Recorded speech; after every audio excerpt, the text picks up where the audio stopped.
Hablar de Norberto Rivera es hablar de una figura cuya vida estuvo marcada por la fe, el compromiso y la controversia. Nacido en La Purísima, un pequeño poblado del estado de Durango, México, su historia comenzó en un ambiente profundamente ligado a las tradiciones religiosas. Hijo de una familia humilde, creció rodeado de los rezos de su madre y del trabajo arduo de su padre en el campo. Desde niño, Norberto mostró una inclinación especial hacia el servicio religioso. Mientras otros pequeños jugaban, él solía improvisar pequeños altares en casa, repitiendo con solemnidad las oraciones que escuchaba en la parroquia del pueblo. Esa inclinación no pasó desapercibida para los sacerdotes de la región, quienes vieron en él a un muchacho distinto, con un fervor poco común. No tardaron en animarlo a ingresar al seminario. Fue así como, a temprana edad, Norberto se trasladó a Durango capital para comenzar una formación que transformaría radicalmente su vida. En el seminario, además de la formación religiosa, encontró una disciplina férrea, largas jornadas de estudio, rezos colectivos y un contacto más profundo con las Escrituras. Aunque al inicio extrañaba a su familia y el calor del hogar, pronto descubrió que su vocación lo llenaba de una fortaleza interior, que lo acompañaría por el resto de su vida. Durante su juventud, Rivera se destacó por su inteligencia y su habilidad para debatir sobre temas teológicos. Tenía un don especial para explicar la fe con palabras sencillas, lo que lo hacía cercano tanto a sus compañeros como a la gente que lo escuchaba en las misas de formación.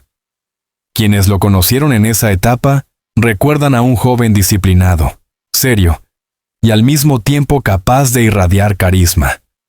Esa combinación de rigor y cercanía lo convertiría con el tiempo en una figura clave dentro de la Iglesia mexicana.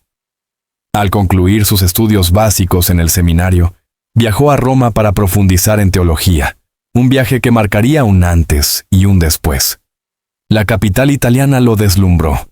Sus iglesias centenarias, los archivos del Vaticano y la cercanía con figuras que representaban el poder espiritual más alto lo inspiraron profundamente.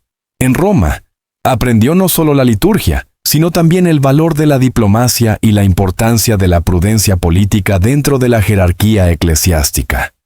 Su ordenación sacerdotal fue un acontecimiento cargado de emoción. Aquel joven que había salido de un pueblo humilde regresaba convertido en sacerdote, y la comunidad lo recibió con júbilo. En sus primeras parroquias, Rivera se entregó por completo a la atención de los fieles.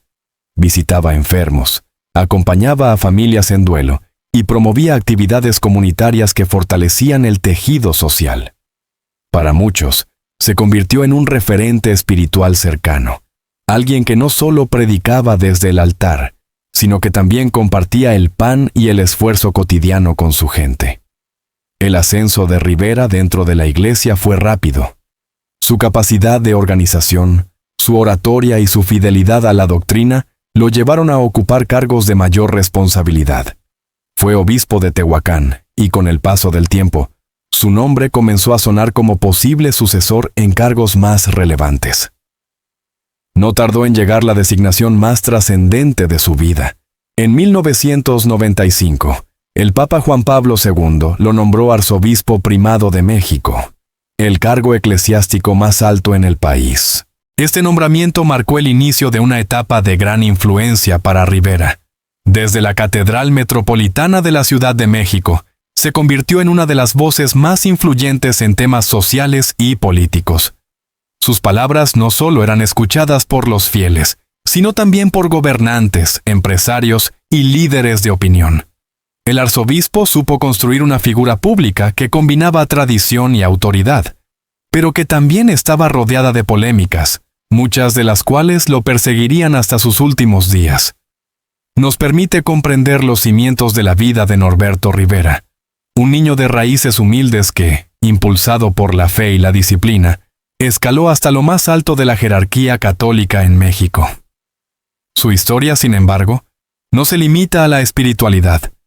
También refleja las luces y sombras de una institución marcada por los retos de la modernidad y los escándalos que pondrían a prueba la credibilidad de la Iglesia. Tras su nombramiento como arzobispo primado de México en 1995, Norberto Rivera Carrera se convirtió en uno de los líderes religiosos más visibles de América Latina. Desde la Catedral Metropolitana, no solo guiaba a millones de fieles, sino que también ejercía una influencia considerable en la vida política y social del país. En un México que transitaba de un sistema político autoritario hacia una democracia más abierta, la voz de la Iglesia seguía siendo un referente moral y cultural, y Rivera estaba en el centro de esa dinámica. Su estilo fue, desde el principio, enérgico y directo. Rivera no se limitaba a hablar de cuestiones espirituales. Intervenía en debates sobre educación, aborto, matrimonio, corrupción y derechos humanos.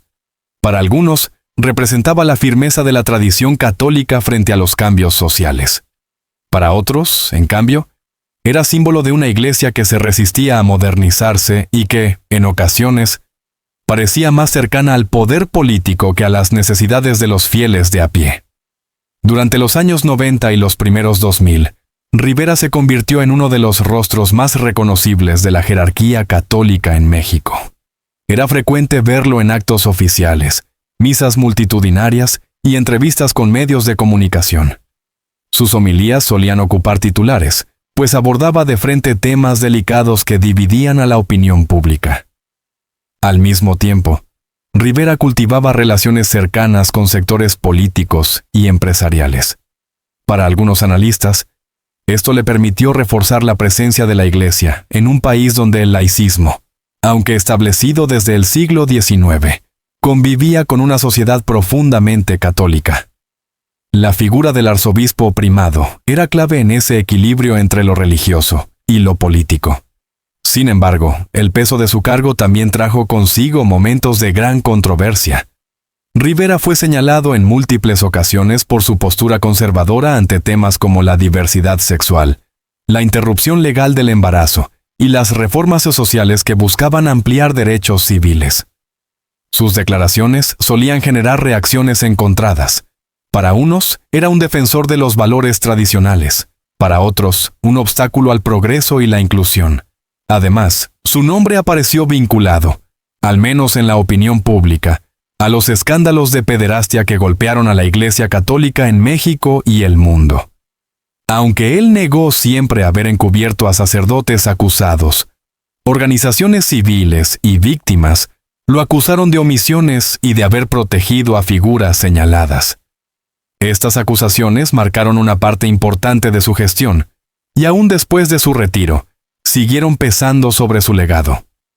Más allá de la polémica, quienes lo conocieron de cerca lo describen como un hombre disciplinado, reservado en su vida privada, pero con un carácter firme al ejercer su liderazgo.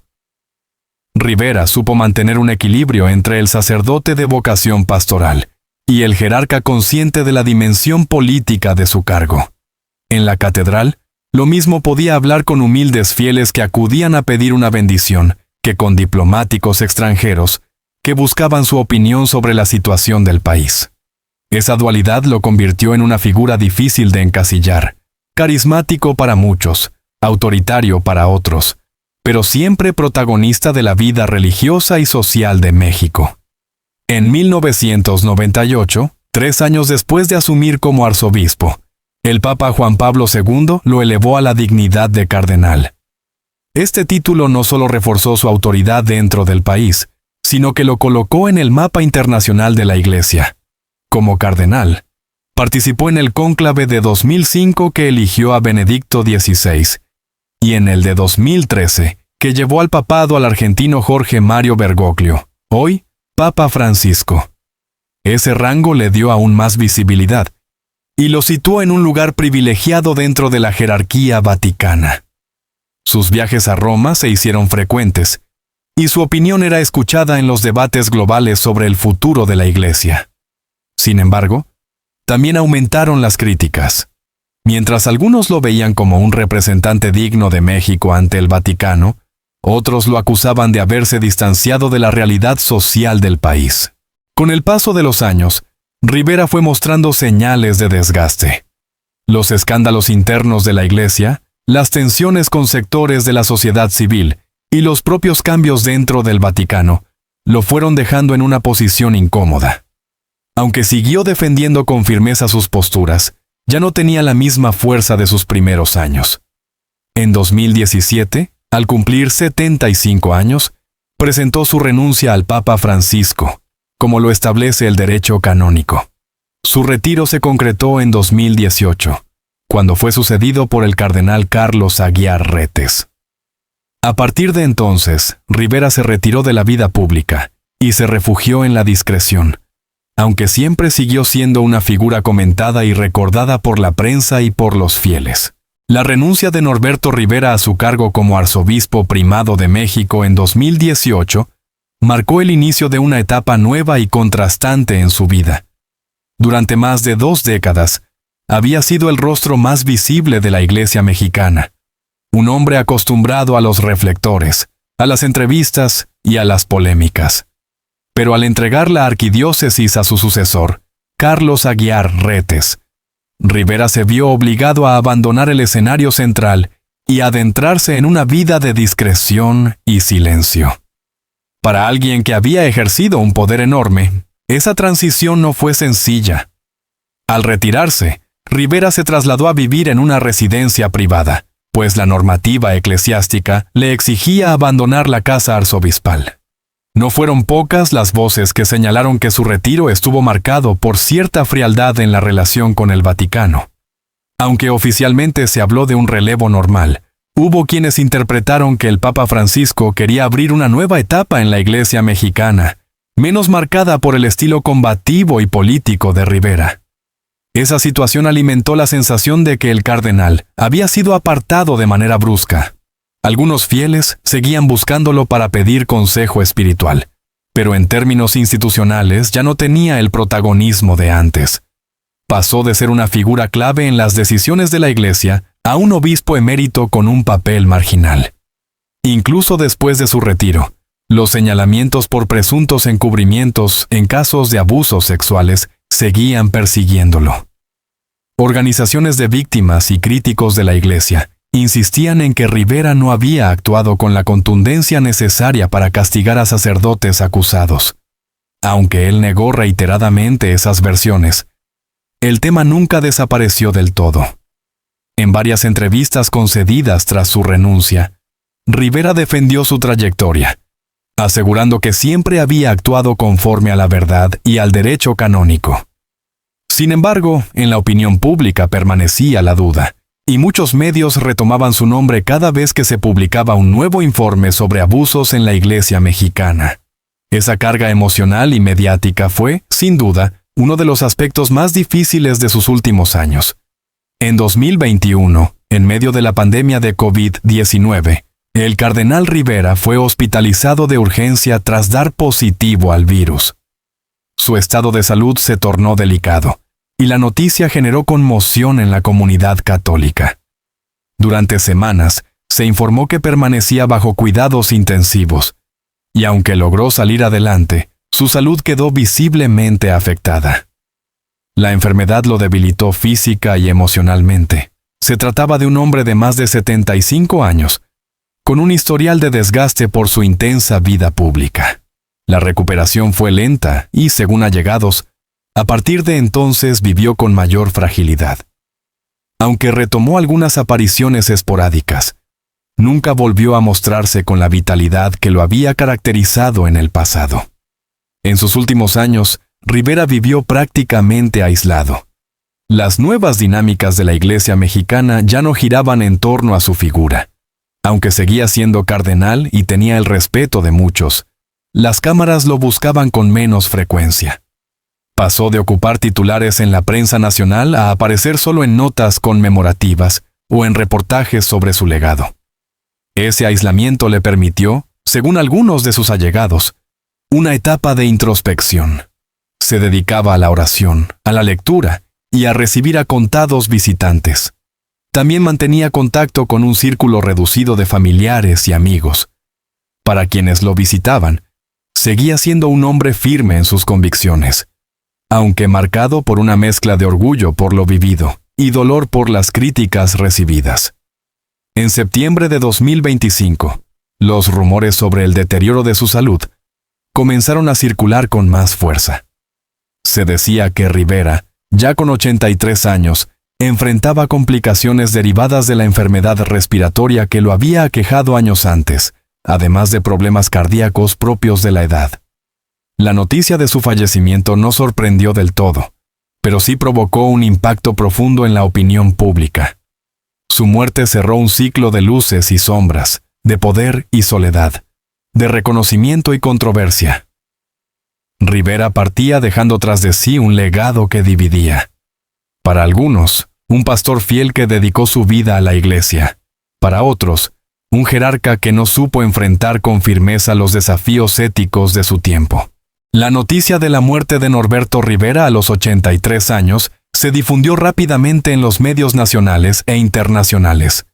Aunque su figura ya no ocupaba el protagonismo de décadas anteriores, su nombre seguía siendo sinónimo de poder, influencia y polémica. El deceso del cardenal emérito no solo fue un hecho religioso, sino también un acontecimiento social y político, que generó múltiples reacciones. El fallecimiento se dio a conocer en la madrugada a través de un comunicado de la Arquidiócesis Primada de México. En el texto se informaba que el cardenal había muerto tras complicaciones de salud, que se habían agravado en las últimas semanas. El mensaje estaba redactado con solemnidad. Con profundo pesar, comunicamos el retorno a la casa del padre de S.R. Cardenal, Norberto Rivera Carrera. El anuncio desató una ola inmediata de mensajes en redes sociales.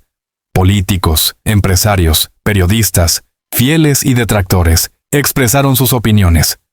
La etiqueta número Norberto Rivera se convirtió en tendencia en cuestión de horas, con mensajes que iban desde homenajes sentidos hasta críticas severas. En las iglesias de todo el país se realizaron misas en su memoria.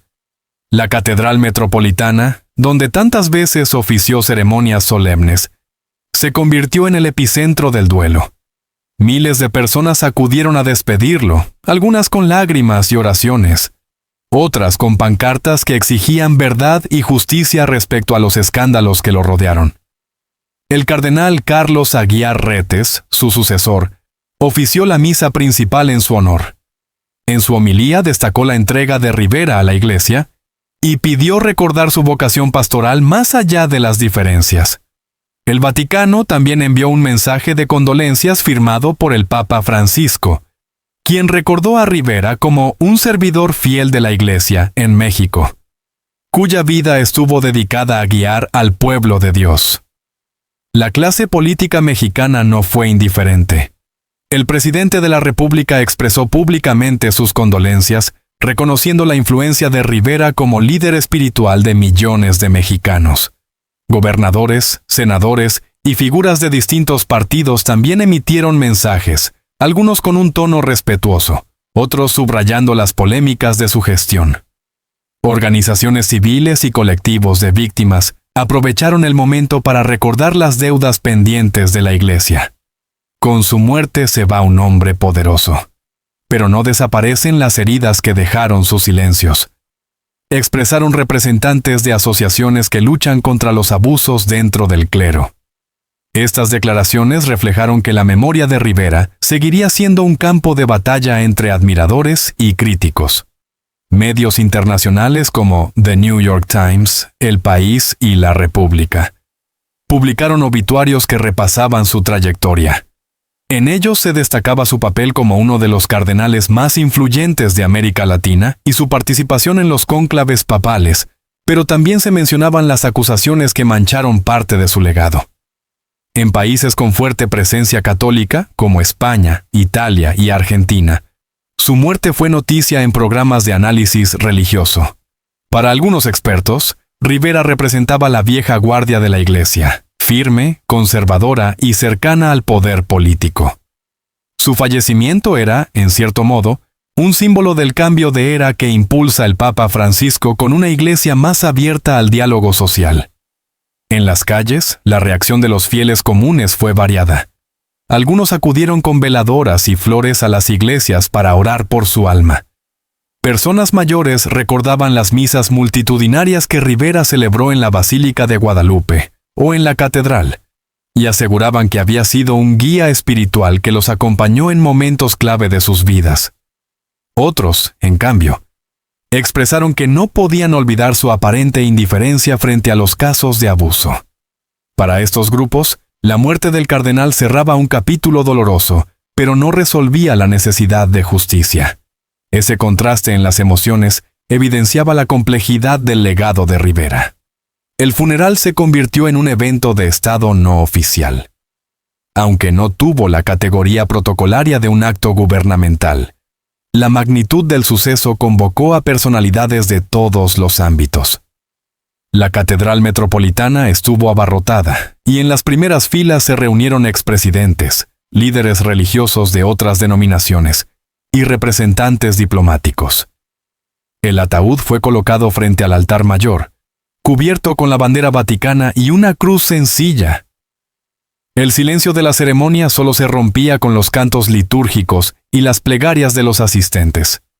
En ese momento, quedó claro que, más allá de las controversias, Rivera había sido una figura de peso histórico, que no podía pasar desapercibida ni siquiera en la muerte. La muerte de Norberto Rivera no solo cerró un ciclo biográfico, sino que abrió un debate profundo sobre el lugar que ocupó y seguirá ocupando en la memoria colectiva de México.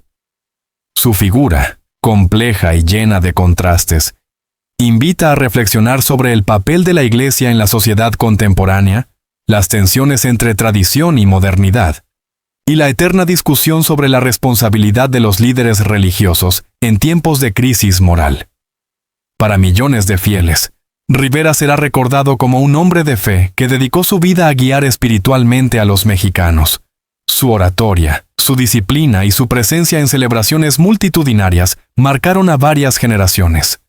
Muchos lo recuerdan en la Basílica de Guadalupe, celebrando misas que reunían a miles de personas, con un carisma que lograba captar la atención incluso de los más escépticos. Ese Rivera pastor, cercano a la gente en los momentos de dolor y alegría, deja un recuerdo imborrable en comunidades donde fue sacerdote y obispo antes de llegar a la cúspide de la Iglesia mexicana.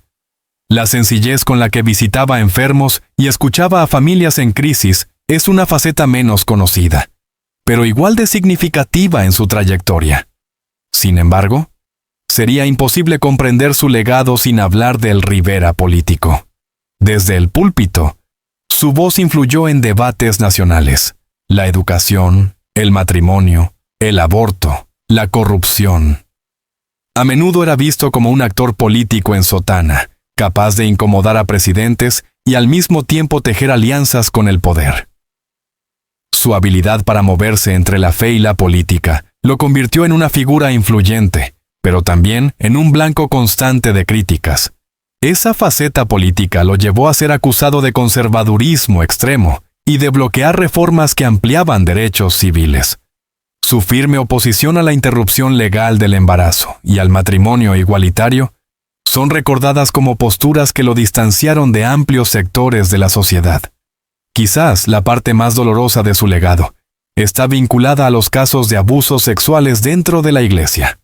Aunque nunca fue condenado judicialmente, Rivera fue señalado por colectivos de víctimas y organizaciones civiles por presunto encubrimiento o por no actuar con suficiente firmeza contra sacerdotes acusados. Estas denuncias ensombrecieron su figura y se convirtieron en una carga que lo acompañó hasta sus últimos días. Para muchos críticos, el hecho de que no enfrentara públicamente estos temas con contundencia representa una mancha imborrable en su trayectoria. En este punto, su memoria sigue dividiendo a la opinión pública. Para unos, un líder espiritual que entregó su vida. Para otros, un jerarca que no supo proteger a los más vulnerables. Más allá de las luces y sombras, quienes lo conocieron en la intimidad coinciden en que Rivera era un hombre disciplinado, reservado y en ocasiones hasta vulnerable. Su carácter fuerte se combinaba con momentos de introspección. Tras su retiro, se refugió en la oración y en la lectura, buscando paz en medio de las críticas. Este lado humano recuerda que detrás del cardenal había un hombre con dudas, temores y anhelos. No era solo la figura pública rodeada de poder, sino también alguien que cargaba con el peso de decisiones difíciles y con la soledad de los últimos años. El legado de Rivera no es sencillo de definir. Representa, por un lado, la continuidad de una iglesia que defendió con firmeza sus tradiciones, pero que también fue incapaz de responder con transparencia a los desafíos éticos de su tiempo. Su vida es un espejo de las contradicciones de la Iglesia Católica en México, profundamente enraizada en la cultura nacional, pero también cuestionada por su cercanía con el poder y por las fallas en la protección de los más débiles. La historia de Norberto Rivera deja varias lecciones. Una de ellas es la importancia de que los líderes religiosos sean también líderes morales, capaces de enfrentar con valentía los problemas internos de la institución que representan.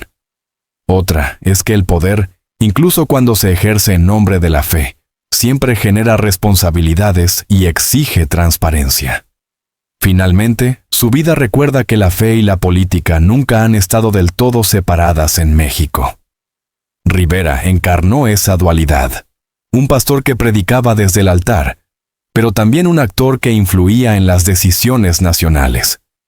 Su muerte, cargada de simbolismo, invita a mirar hacia adelante y a preguntarse qué tipo de liderazgo necesita la Iglesia en tiempos de cambio. La vida y trágica muerte de Norberto Rivera, a los 83 años, nos deja una historia cargada de luces y sombras. Fue un hombre que marcó profundamente la historia religiosa y social de México, un pastor que inspiró a millones de fieles, pero también un jerarca cuya figura quedó envuelta en controversias que aún hoy generan debate. Recordarlo es reflexionar sobre la complejidad de la fe, el poder y la responsabilidad moral. Queremos agradecerte por haber llegado hasta el final de este recorrido. Tu tiempo y tu interés son lo que nos motiva a seguir contando estas historias que conmueven, dividen y hacen reflexionar. Te invitamos a suscribirte a nuestro canal, dejar tu comentario y compartir con nosotros tu opinión sobre la figura de Norberto Rivera. ¿Fue un guía espiritual inolvidable o un líder marcado por la polémica? Tu voz es importante en esta conversación. No olvides activar la campanita para estar al tanto de nuestros próximos videos. Nos vemos muy pronto con nuevas historias impactantes que no te puedes perder.